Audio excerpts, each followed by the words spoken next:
আউযুবিল্লাহি মিনাশ শাইতানির রাজিম। বিসমিল্লাহির রহমানির রহিম। সম্মানিত দর্শক শ্রোতা, আসসালামু আলাইকুম। আশা করি আল্লাহর ইচ্ছায় আপনারা সবাই ভালো আছেন। আমিও আলহামদুলিল্লাহ ভালো আছি। আমি মোহাম্মদ জুয়েল মোল্লা আমার ইউটিউব চ্যানেলের পক্ষ থেকে আপনাদের সবাইকে জানাই আন্তরিক শুভেচ্ছা ও অভিনন্দন। আজ আমি আপনাদের সামনে একটা অত্যন্ত মূল্যবান এবং গুরুত্বপূর্ণ আলোচনা নিয়ে উপস্থিত হয়েছি। আজকের আলোচনা রহমানিয়া লাইব্রেরির পবিত্র নিয়ামুল কুরআন নামক কিতাব থেকে নেওয়া হয়েছে।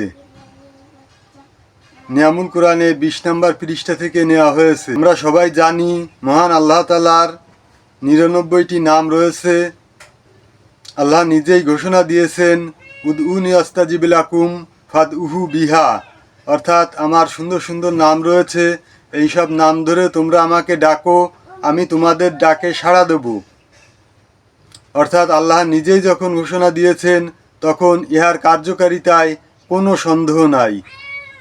আমরা যদি ইয়াকিনের সঙ্গে আমল করতে পারি, ইনশাল্লাহ অবশ্যই এর সুফল পাব। আল্লাহ তাআলার 99 নামের একটা নাম ইয়া গাফফার, অর্থাৎ হে অপরাধ ক্ষমাকারী।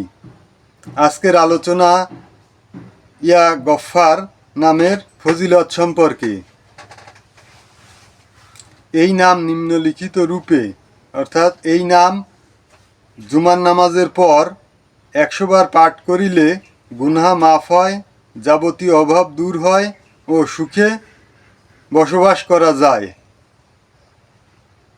অর্থাৎ প্রত্যেক জুমার নামাজের পর যদি এই নাম 100 বার করে পাঠ করতে পারি তাহলে আমাদের গুনাহ মাফ হবে, যাবতীয় অভাব দূর হবে এবং আমরা সুখে শান্তিতে বসবাস করতে পারবো ইনশাল্লাহ।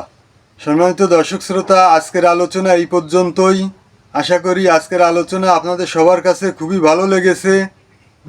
এই ধরনের আলোচনা নিত্য নতুন সবসময় পেতে আমার চ্যানেলটিকে সাবস্ক্রাইব করবেন এবং শেয়ার করে, বেশি বেশি শেয়ার করে আত্মীয় বন্ধুবান্ধবদের মাঝে ছড়িয়ে দেওয়ার অনুরোধ করছি, যাতে সবাই দেখার সুযোগ পায়।